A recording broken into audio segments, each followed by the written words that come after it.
Okay, it's on now. I guess it was a delay. Try now. Try refreshing that screen, the video section, and you'll see that purple flyer that you made. Perfect. Got it. Okay. So we're just gonna wait a few more minutes and let folks get in here. Cool.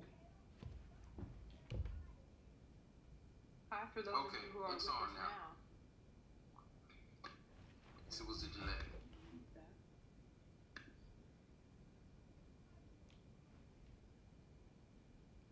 We're just waiting, everyone, for a few more minutes just to let people get their reminders and get logged into Zoom.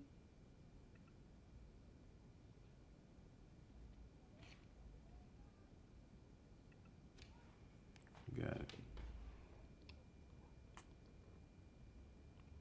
I'll give a little bit of housekeeping right now. The BCC is super glad that you all were able to join us. We're going to keep trying to provide programs for you. If you have comments, questions, suggestions, let us know. We want to be a useful resource for you. As we get ready to get into today's workshop with Brother L, if you have comments, feel free to put them in the Zoom chat. We'll be fielding those and hopefully answering as many as we can as we go. This session will also be recorded, so if you are joining us today and you missed a little bit of it or you have to log off early, we're going to send this out to all of the registered participants. Awesome.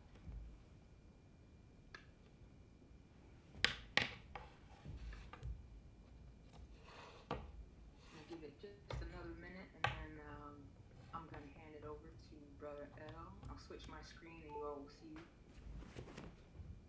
kind of a double screen from there.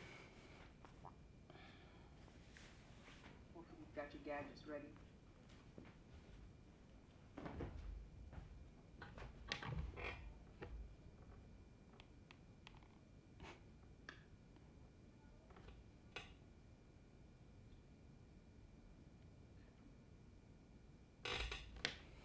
All right, I'm going to go ahead and share my screen. Okay. And then hand it over to you. Let you introduce yourself. Let me make sure, and when you're ready, I'll go ahead and unmute my YouTube and then mute my Zoom. Right. So yeah. Okay. Cool. And I think I'll need to do the same at some point. I'll need to mute this to go into the other. But okay. Cool.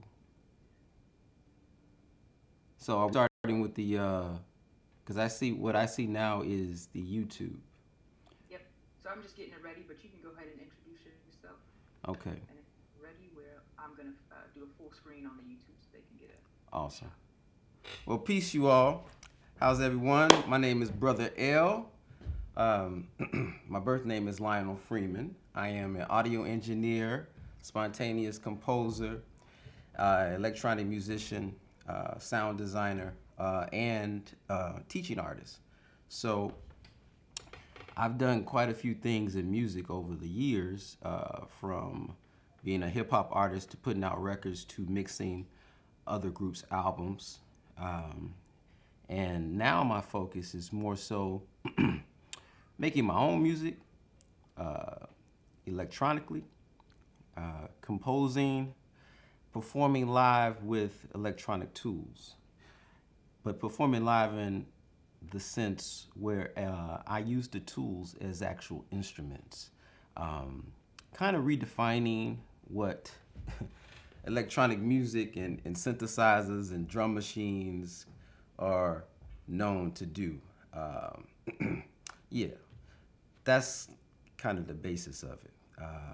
I've toured 6 different continents with my music, and I'm on various platforms, you know, the iTunes to the Spotify's to things of that nature.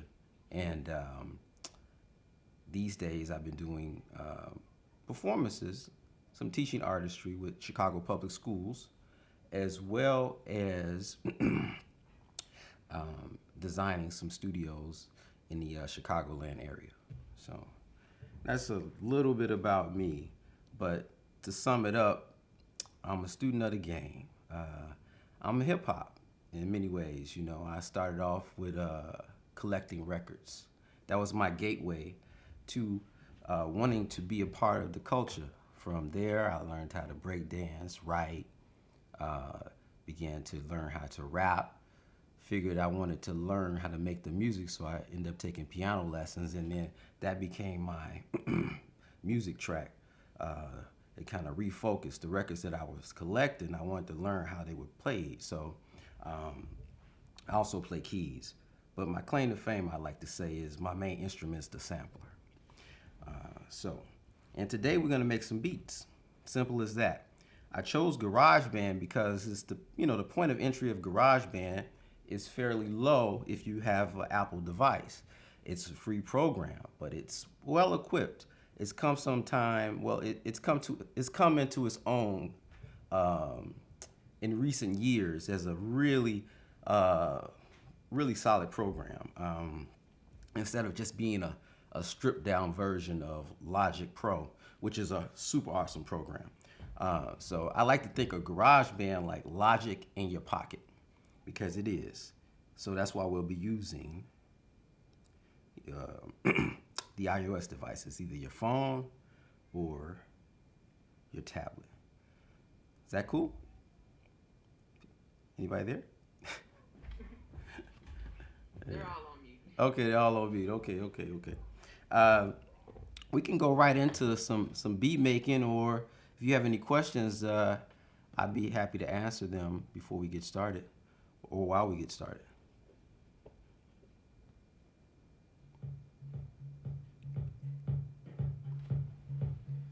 Can you all hear some music? Just want to make sure that we all listening. Doesn't look like anybody has questions right now. Okay. So I'm going to share my screen, and what you should be looking at now. Let's see here. Let me change the focus of my screen here. Okay. Let me see the program. So I have some things laid out here on my desk. Yes, you can mute me now, and I will be on YouTube.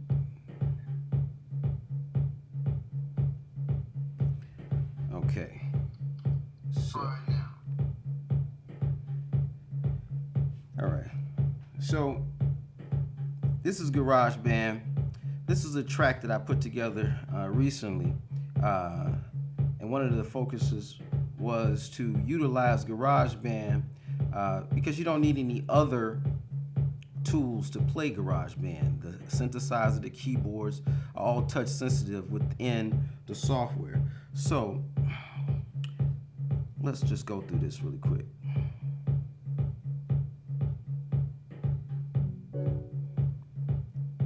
And part of my thing is performing electronic music. So I'll improvise with sometimes structures that I've created and then structures that I'll create on the go, almost in the vein that where a jazz musician would improvise, over a piece of music.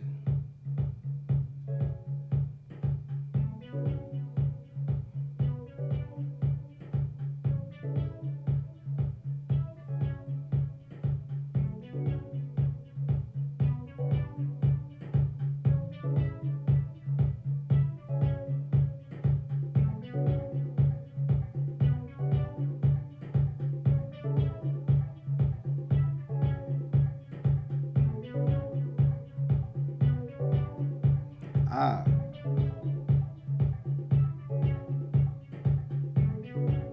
So I'm told that you can't hear what I'm doing. 1 2 1 2. Let's just check my recording. See if I'm on.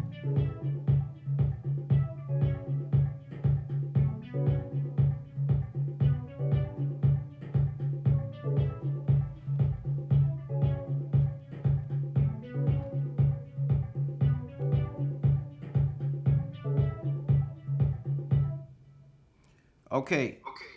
So were you able to hear me or no? We can hear you, but we can't see the setup. you can't see the setup. And oh, I see. Got it. Okay. I was locked on the wrong screen. I apologize. But you can hear me though. Good. Yep, we can hear you. All right, good. So anyway, I was performing, going through a structure here that I built just a while ago, and I'll just continue on. So started off with So do you some. want me to go back to the YouTube? Yes, please.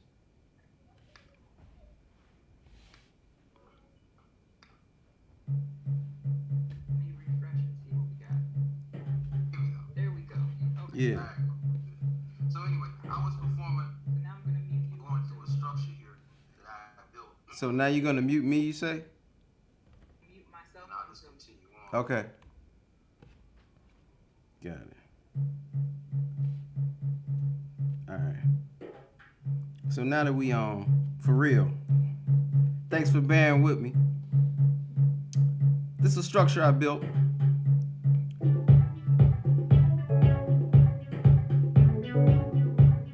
In GarageBand.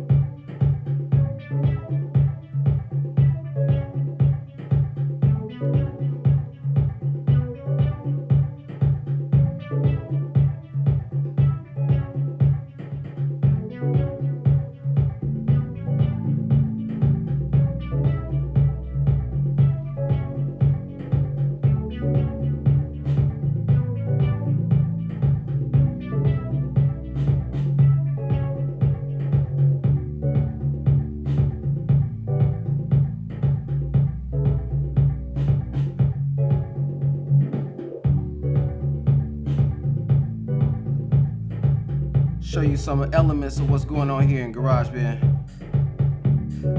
And I'll break down this track in a moment. Just wanted to like give you the vibe of where I was going with this improvising with GarageBand.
Okay, cool. So GarageBand is super versatile. You know, like I say, logic in your pocket, right? So you can utilize all of these things here, these tools. You have a lot of tools within GarageBand.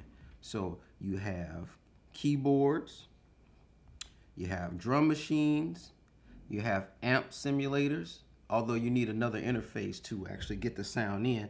I actually have an audio interface here, but you don't need that to actually create with GarageBand. I have that so that I can go out into the room here with a nice clean sound. Okay, you got strings, you got bass, you got guitar. The interesting thing about GarageBand is the tactile nature, touch sensitive nature of how you engage with the instruments. So,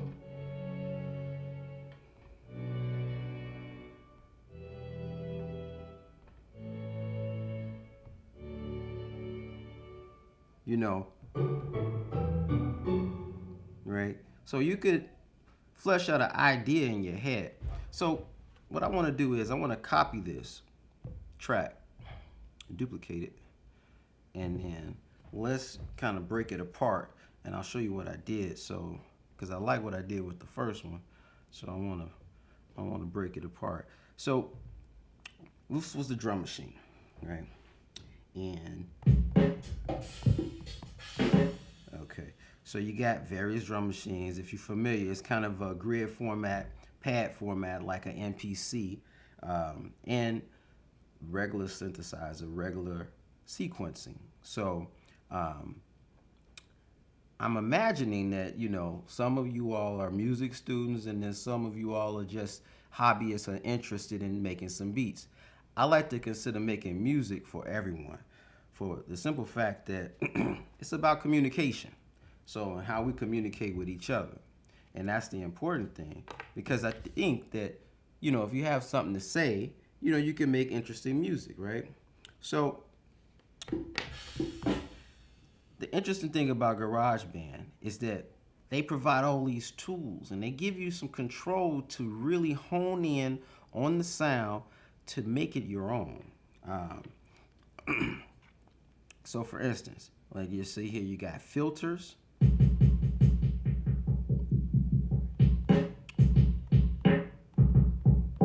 like if you want to pull off some of the high, right?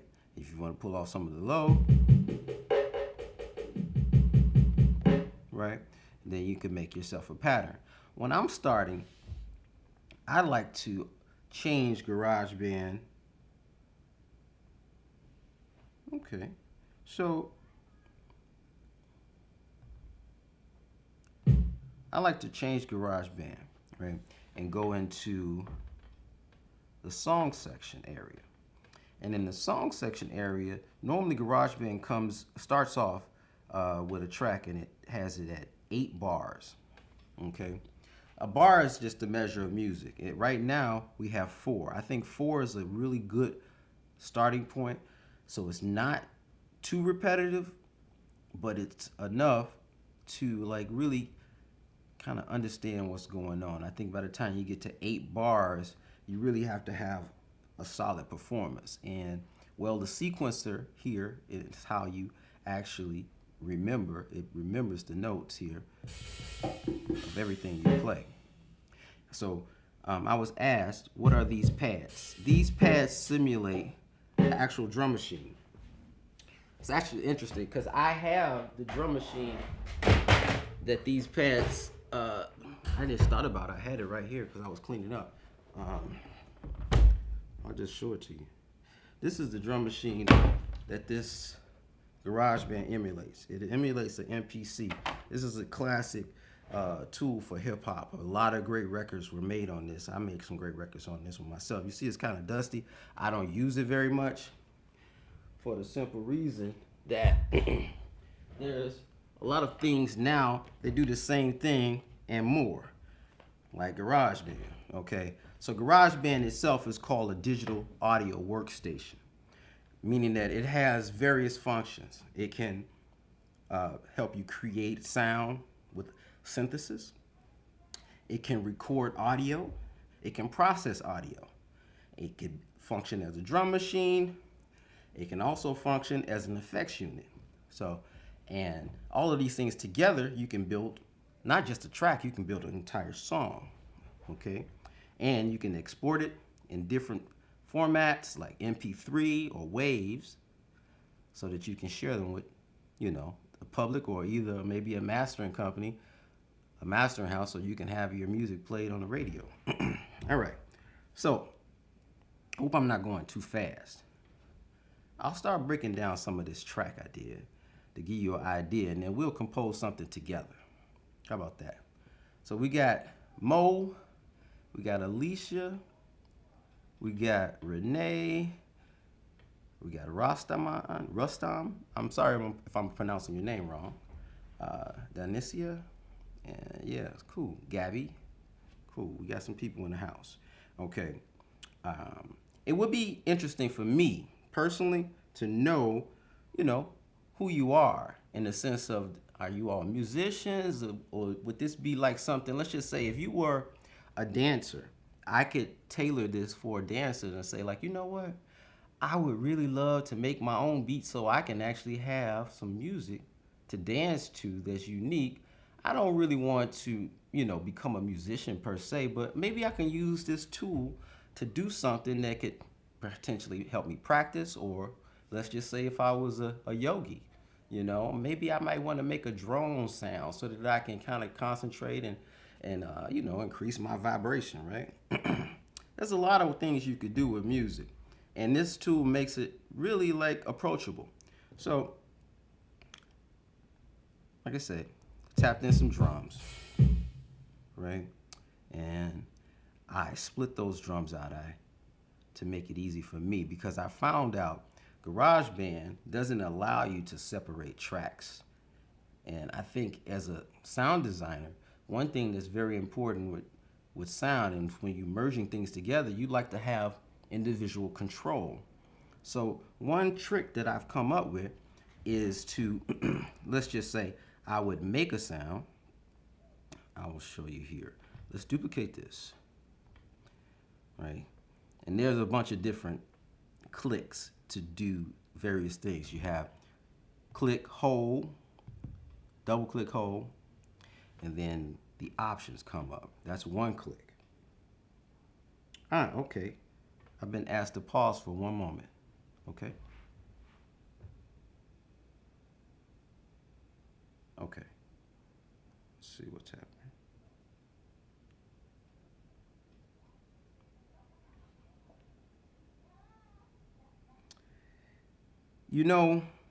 If you can hear me, it may be easy for everyone to actually just go to the YouTube themselves. I wonder if I'm being heard the same on YouTube instead of having to rebroadcast through Zoom. This is somewhat of an experiment, and I appreciate you all bearing with me in that manner.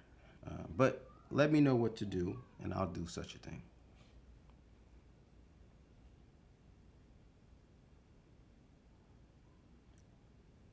Okay, so I've been unmuted.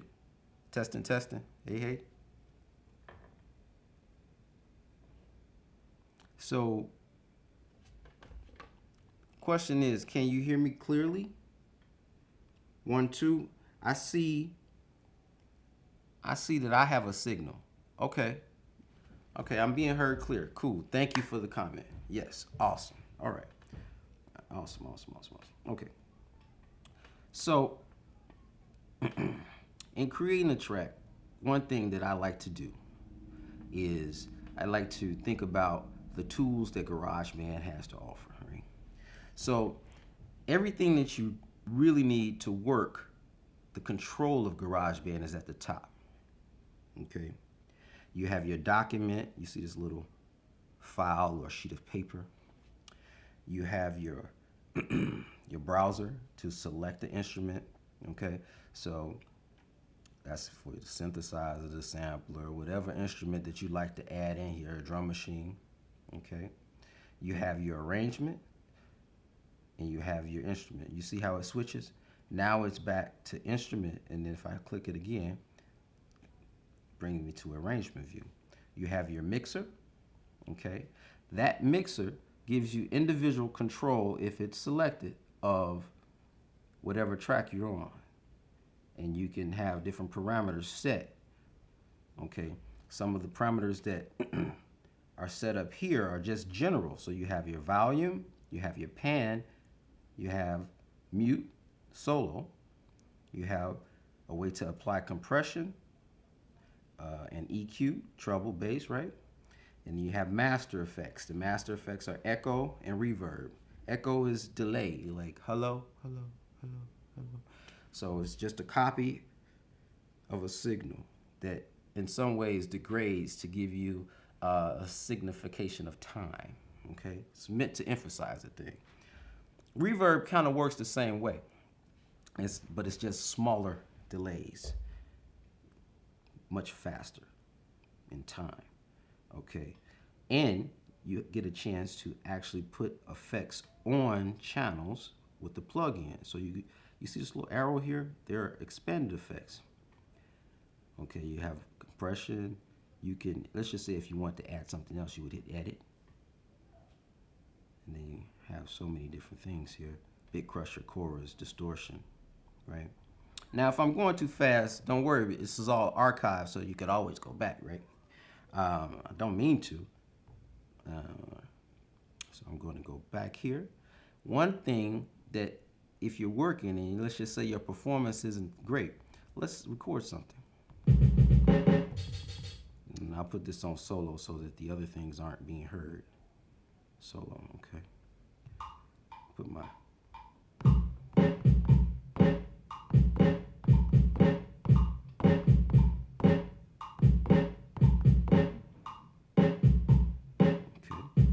Now, I recorded this,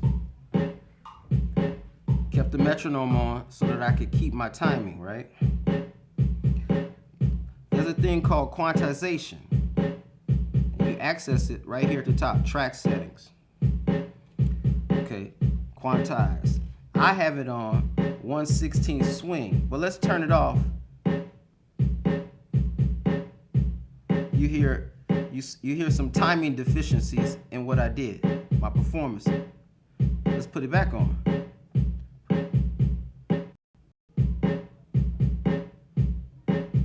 Okay. Put it on straight. 1/16 note straight. Okay, now what that actually does, I'll show you in the arrangement. So double click, hold, and then you edit. And then you can see the notes that have been recorded in this sequence. To edit them, you just kind of drag. Right? So here is that bass drum, it's that snare. And if you can see, this is made into 16 pieces, right? So you see this. Okay. At this point right here, you can actually see that if you expand the notes, some of the notes aren't on the one, but they are because we've snapped them in. And you can actually hold, click and hold, and click and hold and pull them. So let's just see. Right? I can correct it by doing that and snap them into place. But what quantization does, just say if my performance was off, right? I went to and cut. Right? And I needed it to snap into place. Quantization, you can set it. It'll snap into the nearest ratio that you set. So 1/16, 1/8. And basically what it's doing is dividing up one bar of music. Dividing up 1/16, meaning it's making 16 individual pieces in one bar. Okay? Or 16th notes if you're a musician. Right? Which you all will be musicians after this, right? Okay. So that was just a simple beat of how I programmed it in. I just hit record and went for it. I had to keep the metronome on so that I could be heard, or I can actually have something that will help me keep time. Otherwise, I would hit record and I would play something and I wouldn't know if I was in time. Okay. remember I was telling you that all the things that you need to know about GarageBand are here at the top. So this right here is pretty significant. It's just the back. When you're recording, you always want to record on the 1, okay? Or if you're recording something specific that, let's just say something that you missed or something that needs to go on 3 or 4, you can actually move your cursor here and set it. And then when you hit record, it'll give you a bar, and it'll give you a bar, a pre-count, and then it'll go into where you need it to go, and then it'll start recording there, okay? Of course, this is play. Red means record. Told you about the metronome. Right here, these gears are very important. You open up these gears, you get a lot of control. Within this control, you get to say how the metronome is controlled. Do we want it to count in? Do we want a visual count in? Do we want to click, a wood block, a hi-hat? The sound of the metronome, okay? Tempo, very important. That's the tempo that we set at. The metronome helps us keep it in line, but we get to design the tempo, fast or slow. One thing, if I have a beat in my head or a rhythm in my head, I can use this tap tempo, and I'll tap it 4 times within sequence, in the equivalent sequence, and it'll actually divide the notes out and give me that BPM. So let's just say this beat is in my head. All right. Okay, so now that BPM is 80. So if I wanted to go in and tap that in, let's erase what I just did. Double click, delete.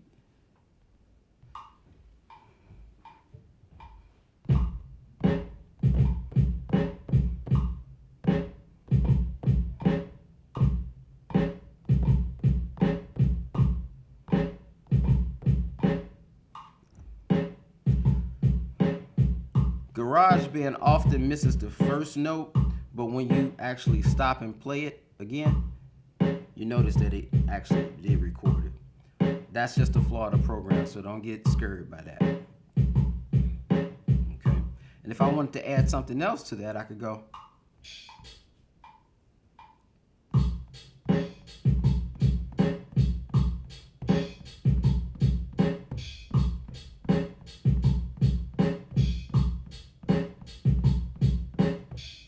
And what just happened is that it overdubbed what I just did. Now we got the hi-hat and the open hi-hat on. There's no need for a timekeeping device, which is the metronome. We'll just turn it off.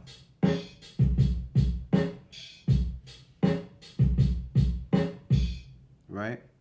And remember, we got those effects that I was telling you about. These are frequency effects right here that can help you filter it down, right? These things also can be recorded over time as well, okay? You can record automation to do these things. You got a bit reduction. Bit reduction just means that right now, let's just say this sample is probably at, 16-bit at least, and then bit reduction just means that it's going to go down in bits. So bits, it'll be a lower fidelity digital signal. Almost to when it's down here, you don't hear very much at all. Reminiscent of early samplers, early video games, okay?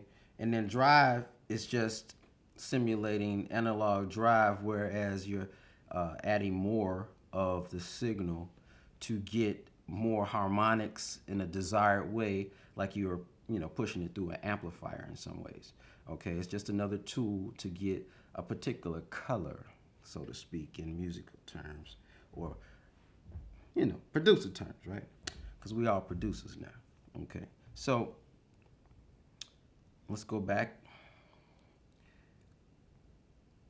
One thing I notice about GarageBand, to not get scared, is that it doesn't always register. Like you'll click something, and it's just because of the tactile nature isn't perfect, but it, you know, sometimes you'll hit something and it doesn't do what you want it to do. Just do it again, and right. So now let's just say I recorded this beat. All right, that's simple enough, right?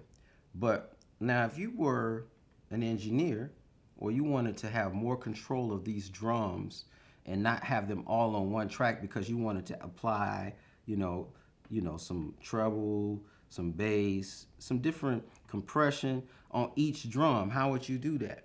There's no way to really split it up within the program. So the workaround of that is use the double click, duplicate that, and then what you do is we'll copy that sequence, make sure we select where we copied it. Whoop, let's go back to the arrangement. That happens. Bring our cursor where we want it to paste. We double click. You see paste come up? Bam. So now we have two copies of the same thing treated the same way. So now what I'll do is I'll go in and I'll double click and I'll hit edit, and so I will delete what I don't want here.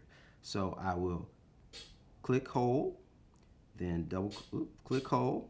You see how it's highlighted? Double click, click hold. You see what I mean? There we go. Double click and then I delete. Click hold, double click, delete. It's out of there. So now I'll go to the other section and delete the other part. And then that's how I split these things up. Kind of, cheating the system. But this will go very far because now you have even more control of what you want, right? So now, effectively, we have the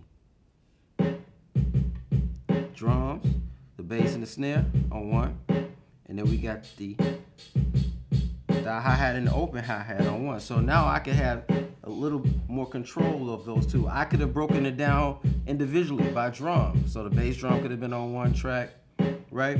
And then if you go into effects, you can add some more compression, thicken it up.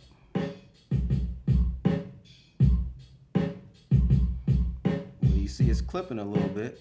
Let's just see if it's really clipping. Okay. Right. Now that's pretty cool. So let's just imagine if I wanted to go even further with that to design that sound. Let's just say, you know what? I really like to see what my drums are doing in the frequency spectrum. So I would hit plug in, and then I would hit edit, and then I would go to visual EQ, right? Oh, it's there already. Cool. So hit it. Boom. Our equalizer comes up, right? We can expand this. If we play, you see, bass drum, right? And then we could touch it. We got full control of the contour of our sound, right? But it's also a very useful tool to just look at the sonic character, look at what's happening in the frequency spectrum. Because ideally, the way music works is that it's like a table, right?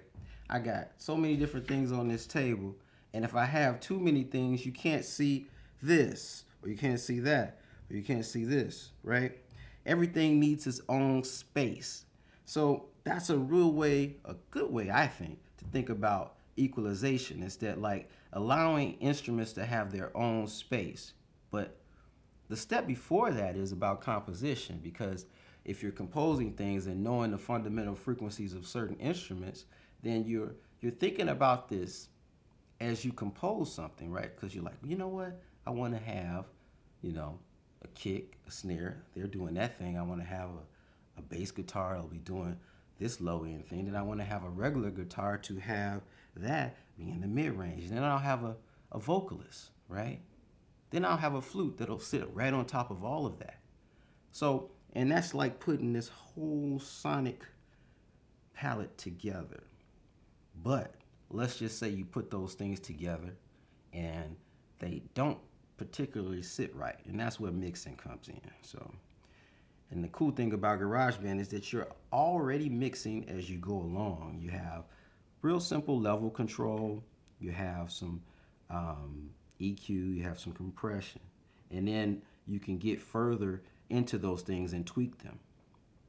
A lot of people don't know this screen right here even exists, but it does. And it's fairly powerful, okay?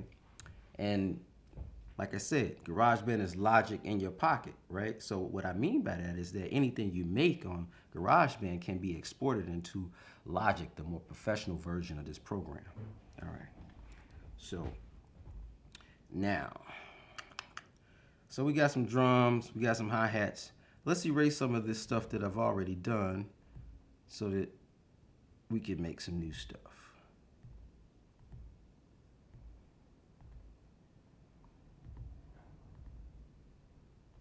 Okay, bass, erase this bass. Now, who knows what it means who knows what I mean when I say key? Okay, because GarageBand does this really cool thing that it allows you to select the key of what you're playing. And anything that you'll play in there, that it will actually be in key and in tune. For instance, right now we have it set at D major. It could be anything. We could say it could be C for all intents and purposes. It could be F, right? So it'll switch out, and then everything that we play, these are all chords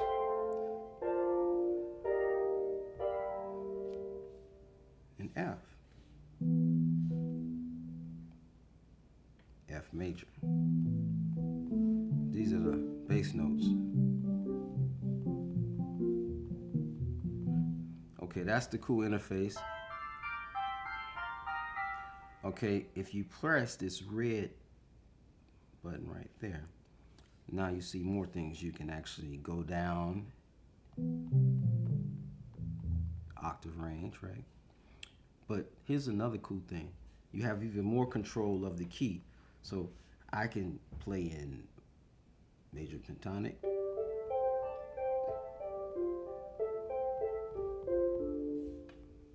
can select major blues,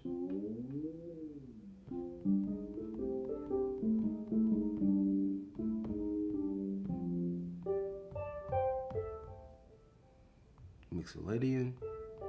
These are all modes, right? And if you know, if you're a player, that doesn't matter. So we can just, you know,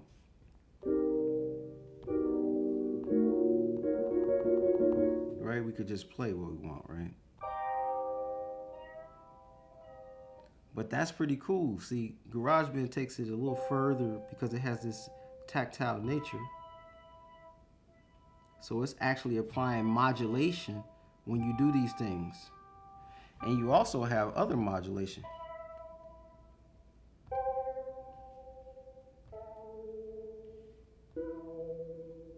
Right? So it's giving you tools. Let's just say if you don't know how to stay in key and you know you got competing frequencies and tones and it's just sounding like whatever, you can snap everything in by saying, you know what, I'm going to play in the major, F major, right? And it'll see, you see, right? It gives you the root note, F3, F4, go up, F5, right? Okay, or we can go back to the chords. And these are chords, common chords within the key of F major. Now, you can change this. You see where it says edit chords?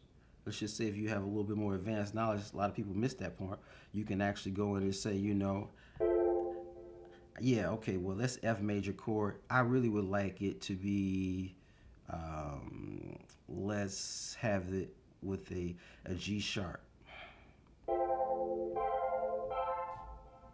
Right? And then now you're out of there. You can actually fine tune each chord. for your own experience.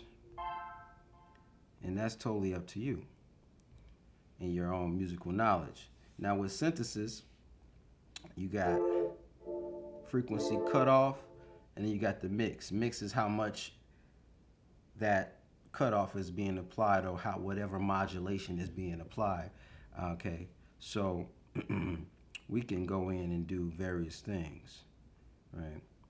So cutoff is just cutting off particular frequencies, normally at the high. So you have a cutoff, and then you would have a resonance, right? It's just a filter effect for subtractive synthesis. Subtractive synthesis, can't speak right now. Subtractive synthesis means that you're subtracting frequencies to design a sound, okay?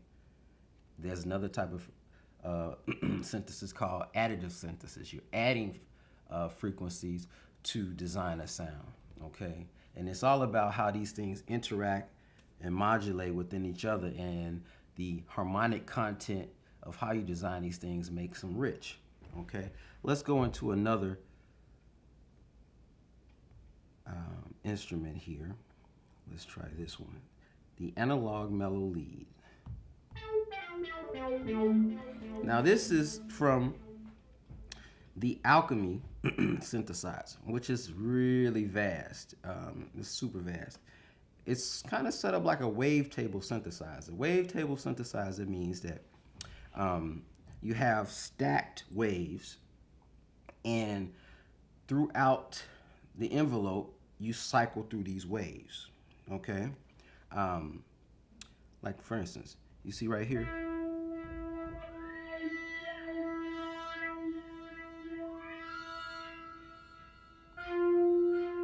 Sound changes. Really cool for performance, or it has an altimeter. It knows its position. You see? Which is pretty cool. I enjoy that. Let's put this back up here and turn it off. And you have control of the synthesizer. Okay. Now, synthesis is kind of one of my big things. And so the idea of synthesis is that you have an attack, sustain, decay, and release. I'm pretty sure if you're a music student, you understand what this is, but when you press a key, boom, that is the attack. I hit something, I hit a note, boom, that is attack. So it's right in here, right? Okay, the sustain is how long it takes to get to the maximum level of that sound. So the attack could be really fast or really slow. For instance, let's get to here. Let's set a, yeah, let's see, there we go.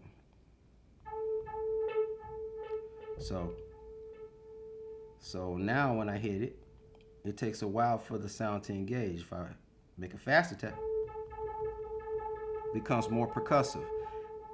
Because of the nature of this sound, it's not like, super percussive, but the idea is still clear here, is that the attack is how long it takes to get to the maximum level of the sound, and that's what a sustain is, okay? The decay is how long it keeps it at its, fundamental.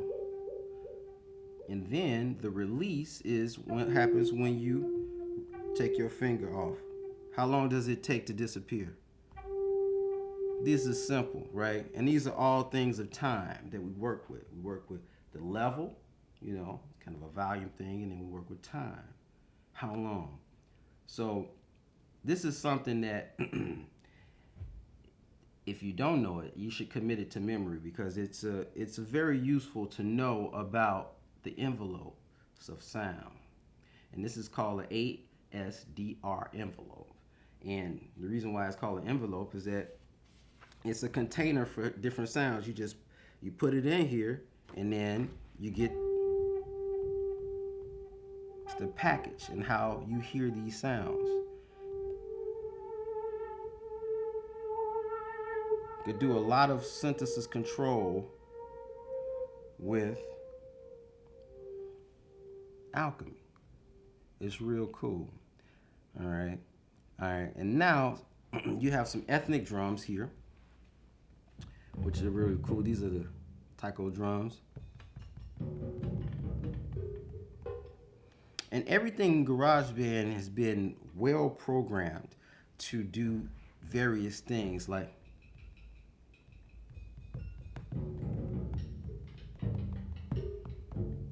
okay. Right? So, looks like we're moving really fast with time. Do we have any questions about, you know, production? You know, because theoretically it's really hard to encapsulate, you know, beat making in, you know, an hour, right? But I would like to say there are 5 things I like to think about that make beat making or making music important.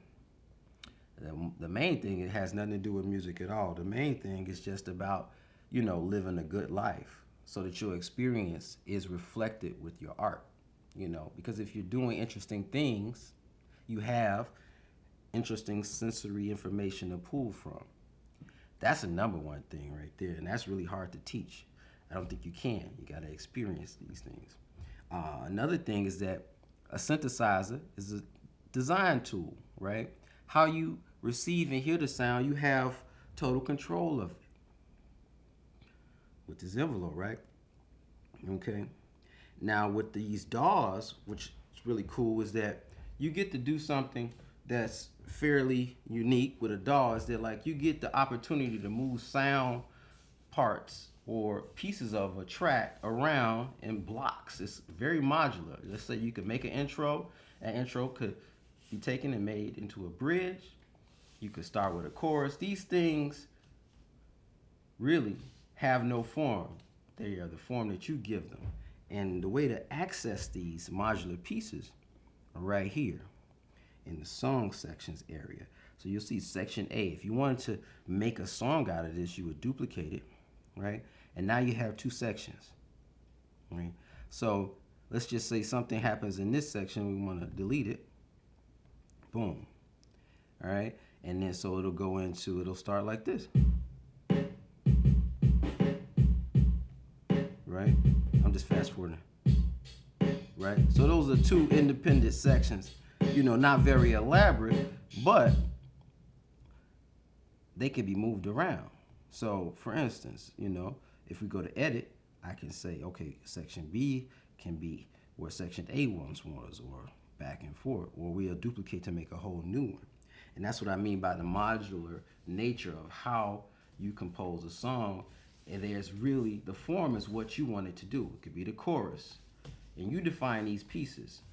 And you can keep moving these things around until you have something that you enjoy as this idea. Another thing that, you know, that's important in beat making is understanding the tools that you have. So there were some limitations with GarageBand. I showed you one thing of how to actually get individual level control of drums. Because in hip hop, you know, if you don't have a banging beat, then you know, or in music in general, you know, I think a lot of music today is definitely beat oriented, you know. So if it doesn't lock in right, you know, and you don't have full control, it doesn't have all those frequencies represented, then, you know, it's probably missing the point. Another thing is mixing and understanding that you have tools that help you understand what these sounds do. So you got your visual EQ. You know, remember we could put the frequencies in and make them do different things. You know, you can actually see them on the graph, right?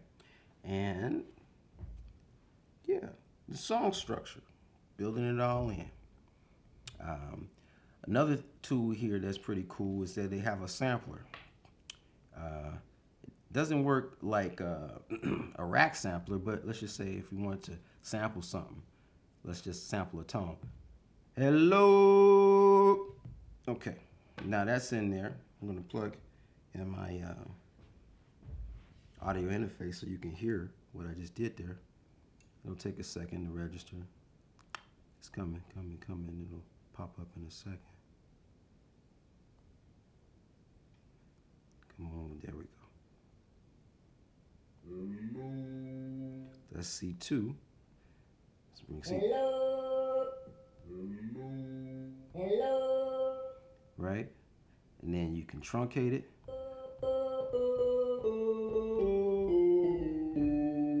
Let's just say if you wanted to reverse it, we could shape it. Remember, I told you about the envelope. It's right here. Another envelope control is right here. Similar. Let's make a long attack. Shorter attack. Long release. Short release. As soon as you take your finger off. Right? Attack, decay, sustain, release. Boom, right here. That goes through every sound that you have. Anything that you're using as a compositional tool. And even in form, if you think about form, it's the same. So, are there any questions? Because I would like to direct the questions as, precisely as possible. Okay. So, I've been instructed that we should do a close. So, let me turn on the, let's see, let me turn on Zoom.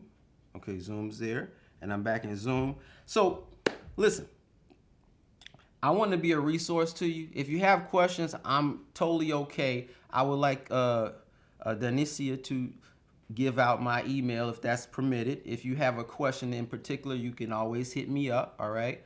I'm found on the internet. My name is Brother L, and thank you for sharing some time with me and allowing me to present how to use GarageBand. This is not my main device of production.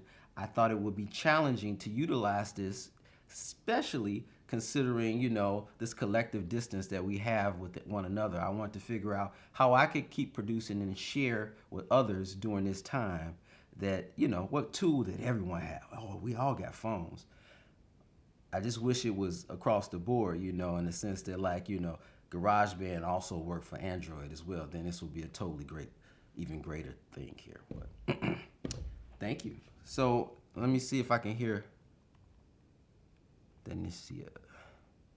Hello. Hey. Yeah, so that was great. It's getting a little wobbly because Zoom wants us to get out. Oh. That's why there's that the jumping. So we're right at the hour. It does that. Got it. I don't see any questions in the chat. So yeah, like I said, I'm totally fine with sharing my information. If you have any questions in general, even about just making a living as an artist, just ask me, because I've been making a living as an artist for 20 years.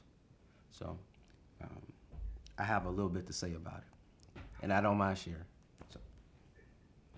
Well, we appreciate you today, Brother L. Thank you so much. If questions do come through, I'll be sure to send them your way. Okay.